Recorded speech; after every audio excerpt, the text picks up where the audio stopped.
And I think I've heard you talk about this too in your book. You talk about superb system guys versus just star players. And it just so happens that a lot of these superb system guys were also Hall of Fame players that you had the chance to work with. And this is kind of what you're speaking to. Right. You know, so it's what Walsh used to always say is, we'll teach the player the system, then we'll develop the skills within the system. Well, once we know the player fits the system, his skills will magnify. They'll shine the brightest. It's when we try to fit a player into the system that doesn't fit. It just doesn't work. He just doesn't. That's why scouting inside out. Look, the FBI doesn't start hunting serial killers by looking in the phone book. They have a profile, what they're looking for. It's the same thing. Scouting is about elimination. So eliminate what you don't want. Get those people out. Don't sit there and say, well, you know, we shouldn't eliminate. No, he doesn't fit the criteria, or she doesn't fit the criteria. Right. And I know you talk about this a lot on your podcast, the GM Shuffle, just about kind of, obviously quarterbacks get a lot of top billing, and rightfully so. They're the most important player on the field.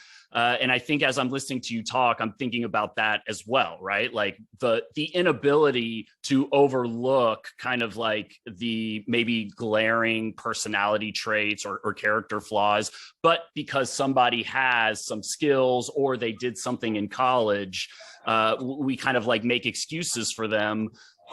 What ways can coaches or teams kind of like use to prevent this? Is it kind of a group collective that's all understanding of the culture that you're trying to build? I think what you must do is you must be willing to believe a player when he shows them who he is. He or she shows you who he is. Don't make excuses. Ben Simmons has showed the 76ers who he is. Why do you want him back on the team? Why do you want him back on the team? You know, why do you want him back? He's already showed he's not going to compete. He's already showed he's not going to do the things you want him to do. He's already showed he's not mentally tough. You better believe him. If you think you're going to change him, there's going to be that's when you get your butt fired. Believe exactly. It when a player shows you who he is, believe him. Yeah. And it's like this idea of like, well, Ben Simmons is one of the top 20 players in the league, so let's just like throw them all together. And as you're saying, like, it doesn't work like that. And it's going to erode whatever culture that you've built up over that time. You're just wasting your time coaching. Yeah. You're wasting your time because you're just the end. I already know what the end is. He's already told you what the end is. Yes. So, you know.